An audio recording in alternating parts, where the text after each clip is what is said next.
You're listening to Black Parents Aging, where we help you navigate caring for aging loved ones. Every Wednesday, we'll discuss how to help your parents successfully navigate this new season of life.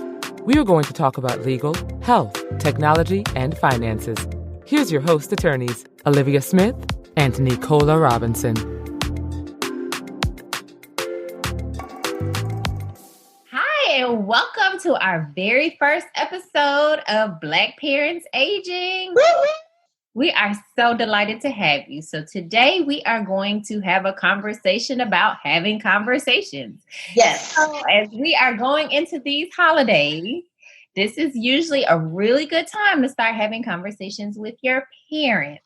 So Today's topic is having critical conversations. Dealing with aging parents can be kind of difficult, and we already know that. So we're going to give you some tips and tricks to kind of make this process a little bit easier. Now, we know it's not going to be painless, but we want to at least reduce some of the issues that might come up as y'all are having it. We know that the conversations can be very emotionally charged, and these are very emotionally charged topics. But our hope is to be able to give you some tools to put in your toolbox for when it's time for you to have these conversations.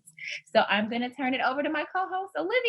Oh, okay. Yes. So when we're thinking about talking to our parents about aging, what we normally think about are things like talking about a will or end-of-life care, power of attorney, healthcare directive, or like a DNR. Those conversations are important, but there is so much more. Conversations with your parents may be about anticipating aging, whether it is to get a will put together or how long to continue driving. When extra help is needed at the house, when the stairs become too much, or when they need to move to a safer home. All these little gradual slowdowns people go through. And I think it's important to understand why we're having this conversation with you guys. Sometimes your parents can be doing just fine. Like they might be older on the calendar, but they are still fit. They're still active. And then sometimes it comes really fast, like out of the blue. They can be independent one day and then they fall, they break a hip, something like that. We just experienced my father's first fall. Never would have even seen that coming, y'all. So I'm telling you, it could be in the blink of an eye. You're like, oh, wait a minute. There is some stuff that's really going on with my parents. And so what we want to do is have an ability to help you get these conversations going now before you are faced with having to try to make decisions sitting at a nursing home or sitting at a bed in a hospital. So we want to give you the information to be able to do this now when everybody's able and we can actually have a conversation. So we're going to start with our first little bit of tips and tricks. Olivia, you ready? Well, okay, so we're going to dive in, but I want you guys, as we talk about these tips, to keep in mind that it's not just one conversation. So it's not like a one and done. It is a continual conversation that you need to be having with your parents. And it needs to be continual because you aren't trying to overwhelm them. If you try to get this all done in one conversation, you're going to be overwhelmed. They're going to be overwhelmed and they're going to shut down. And so you want to start the conversation and then keep the conversation going. Another thing I want you to think about as we give you these tips is as you talk to your parents, now you know them, you don't know them your whole life. You don't want to get them stressed out, overwhelmed, and you don't want to think about winning. Because if you think about winning, then that means you have gone from a conversation to an argument, and that's not where we're trying to be. And we're not trying to force them to do anything. We are just introducing information that they may not have considered or thought of, and they need to as they age. I think you have some good points, Olivia. Before we get into the tips, I also wanted to talk about family dynamics because not everybody is the only child. I'm not an only child. You're not an only child. Me neither. So in going into these conversations, we also want to make sure we kind of get some buy-in from our siblings. It's a good time to kind of say, hey, this is what I'm thinking. This is what I want to talk to our parents about. and kind of feel them out and see where they are, because they may have very strong opinions about whether your parents are aging and how things should be handled. And they may not agree and they may not see what you see, but it at least opens the door so you can kind of gauge where they are. And then you might have to say, okay, let me table the conversation with my siblings for another day. Or you might want to do some type of a family meeting so that we can start these conversations as a family dynamic. So that's something to also take into consideration. It's really great if you can get your siblings buy-in, right? So if you can explain to them why this conversation is important and get the buy-in from them, and then y'all can talk to your parents together rather than you being the heavy and everyone looking at you like, why are you trying to start trouble? That is like, that's what you want to happen. Now, I'm not saying that always happens, but that is the goal. Totally makes sense. All right. So I'm going to give you tip number 1. Y'all ready? You ready? Okay. Mm-hmm. So tip number 1 is start the conversation early. I cannot stress that enough. Liv has already said it. This is planting seeds, y'all. We are not going to get everything done. Rome is not built in a day. Yes. But the earlier you start the conversation, the more you will be able to accomplish. So we want to make sure that you get the nuggets out there, because we're dropping seeds. We just putting little bits of information out there, and then it'll be a lot easier and less overwhelming for your parents. So sometimes you're not even looking for a buy-in right then and there. It's just your opportunity to first introduce the topic to them. So your parents want to know that they still have options. They want to still know that they have choices. So this gives you an opportunity to say, hey, mom and dad, this is what I'm thinking. And they don't feel like they're being cornered. They don't feel like they're being pressured, and they still feel like they have some choice in the matter. You can start the conversations by saying something like, hey, guys, what would you think when you downsize? What type of home would you like to live in? Or when you are shopping for your next house, what would you like to consider? Now, your parents may have never thought about moving. But this is your way of helping to introduce the idea that maybe they're not going to be in this house for the rest of their life. That's what we all would like to have happen, obviously. But in the alternative, if they can't stay in this house or they do need to downsize, what can we start thinking about in terms of that? You can also talk about like what your friends' parents are doing. So you could say stuff like, hey, my friend such and such parent just recently moved. And you can kind of give them some information about that. They probably not going to really buy in, but at least you started the conversation. Planting seeds. At least you're planting seeds. And like we said, that is the goal right now, is to just start with some seed planting. Liv, what's your next tip? So tip number 2 is listen. And sometimes that's hard. I know Nicola and I have, takeover spirits. We like to get in there and just start getting things done. But for this, that is not the way to go. And so you want to make sure that your parents feel heard. That is important if you are going to keep an ongoing conversation. I know sometimes you may get impatient if they already are showing signs of illnesses or have been diagnosed with certain things, or you see, them slowing down and you're like, oh my goodness, like we need to get this going. Don't rush them. And anyway, like, can you really rush Black parents? Like, they're going to do things at their own pace, in their own way. But you want them to keep the conversation going. So you have to be patient. And what you really want to do is hear what their goals are, what their concerns are, what their worries are. And so if you really understand where they're coming from, if you understand what they want, then you can help get to that goal. That's the first thing. The second thing is, if you have a true concern, then you absolutely need to communicate that concern to your parents. But the question is how you communicate that concern. Might I suggest a compliment sandwich, which I love. Please share with us what a compliment sandwich is. So you want to start with something positive. You want to start the conversation on a good note. You want to stick that concern or that potentially negative thing in the middle, and you want to follow back up with something real positive before they can get upset about whatever that concern was. And so you always want to try to keep things on a positive note. You want to end things on a positive note, but just putting that little concern in there, you planted the seed. And that is what is important. So for example, let me give you an example. You may see that your mom is living in a 2-story home and there are some issues with her mobility. So how would you then couch that for mom? Let me suggest this. You could say something like, Mom, you know I love you. I don't want anything to happen to you. I'm worried that you're going to fall down these stairs here alone. I know this house is now a lot to maintain. I don't want you to have to deal with that. Would you think about at least checking out the senior apartments together? We can just go, take a tour, no pressure, just see how they are. And then at that point, you may want to stick in, like if you've heard something positive, I've heard they have good food. I heard they have a really big social calendar.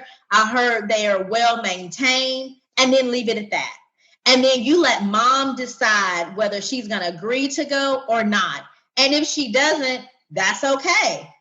I guarantee you planted the seed, and maybe a month, 2 months from now, mom is going to call and say, hey, remember when you said we should go visit that senior living apartment? Go ahead and make the appointment. You just got to remember to let them do it on their own time and let it be their decision. Don't push. See what she did there, y'all? She gave them a little compliment on the front. I love it. It has always been the best tool. Compliment on the front, concern in the middle, then a little compliment on the end. You always want to leave with, I love you and I'm coming from a place of love. Yes. So for our next tip, this one is a very serious tip. And I really need y'all to hear me. Remember that your parents are adults and treat them with respect. Yes, they are aging, but at the end of the day, they are still your parents. We know you're trying to come from a place of love, but we want to also make sure that they remember that you are coming from a place of love. We know they're stubborn. We know that they may have very strong opinions, but at the end of the day, we want them to be the decision makers. So you may not like their decisions. You might have all this good information you want to share with them. You might be like, listen, it's time for you to move. It's time for you to do all this stuff, but they're not there yet. And you have to understand that and also respect that. Because what you don't want to have happen is that you're going to have to come back and apologize to your parents. Don't nobody want to do that. That's not going to be fun.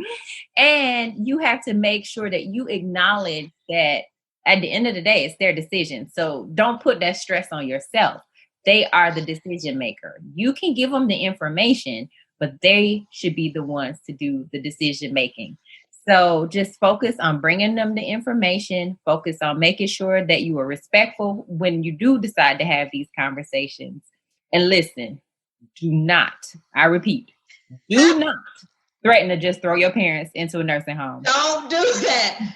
No shady pines. Like, don't do that. Yeah. That's going to shut all this conversation down. Yes. The conversation will come to an abrupt halt. We have seen it. It leads to resentment. Nobody wins when you just threaten to throw them into a nursing home. So I'm telling you now, that is not the route we want. Come from a place of love and sincerity. Say, listen, Mom, I'm bringing this up because I love you, because I care, because I want the best for you. And just keep that in mind. Then, Liv, what's the next tip? Number 4 is an important one, not just for these conversations, but for life. Choose your battles. Nobody wants to be nagged. You don't want to be nagged. Your parents don't want to be nagged about what they need to do or what they should do. And the chances are, if you are doing that, they're not going to take your concerns seriously. So what you want to do is limit the amount of information that you are trying to give them. Prioritize. If there are issues that are serious, like safety or hygiene, address those. Maybe other things like hobbies or social activities can wait to another time. And then I know for some children that are not in the same city or state with their parents, usually around the holidays. Don't know about this year because of COVID, maybe via Zoom, but usually that's when you see them. And so you may feel like the pressure to dump all of this on them at once. Don't do that. Don't overwhelm your parents. Still prioritize what is the most important thing. Talk to them about those. And then maybe you schedule some Zoom calls a month or a couple weeks after to then continue to plant your seeds. Yeah, everything isn't a fight. Choose what is the most important, deal with that, and leave the rest till another day. And that, I think, is a great segue into the next tip, which is compromise, y'all. Again, like Liv said, everything is not going to happen overnight. And so some things you might have to say, okay, Mom, I know you're not ready to give up driving, for example, but could you consider driving only in the daytime? Mm-hmm. Or could you consider only going to the store around the corner or maybe the church? So you're not taking her independence away completely, but you are compromising and you're creating a parameter that you feel that she can manage and that you feel comfortable with her doing. So we got to compromise. We got to give a little. Those are good. We got to take a little. We're not going to get it all done, y'all. It's just the reality of it. So just look for little opportunities to make small progress. Maybe they're not ready to move out of their house, but maybe they will be willing to let you come in and do some repairs to the house. Or maybe they will allow you to do some safety checks to make sure the house is in still good condition for them to remain in the house. So think about those types of things. It's not an all or nothing type of game. Liv, what's the next tip? That is so, so true. Yes. Okay. Last tip, get support if you need it. And so we're wrapping things up. And I just want you to remember that these topics, they are difficult topics, but that doesn't mean that the conversation you have with your parents have to be difficult as well. Everybody's family is different. Everybody's family dynamics are different. So what's easy for one family may be difficult for another and vice versa. Just remember, though, you do need to be firm because you need your parents to understand that this is something that is important to you and this is something that is serious. But at the same time, you should never raise your voice. You should not use threats. You shouldn't belittle your parents. And you always want to come from a place of love, care, and concern. And so your parents should be able to feel that every time you talk to them.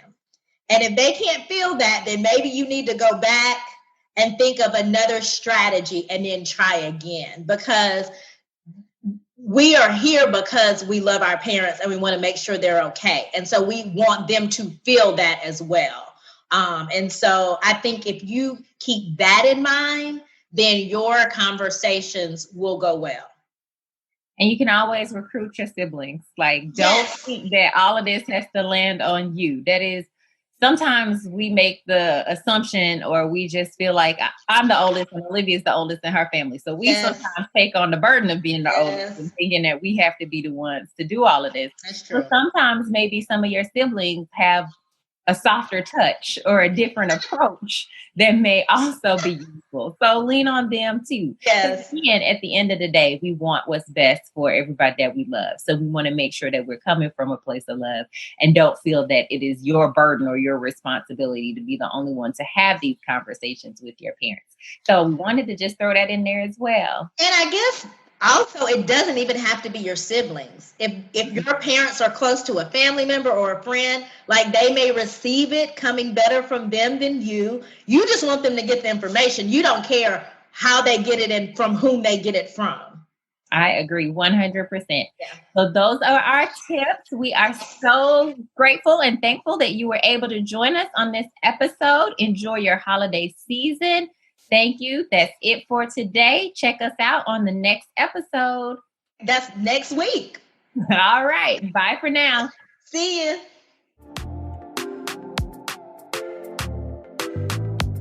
Thanks for joining us this week on Black Parents Aging. Check out our Facebook group at Black Parents Aging, where we go live to answer your questions. For more info on today's topic, check out the show notes on our website, srlawgrp.com. If you know someone who could benefit from today's episode, please share a link to the show. subscribe to the show to catch new episodes and leave a review. Until next week.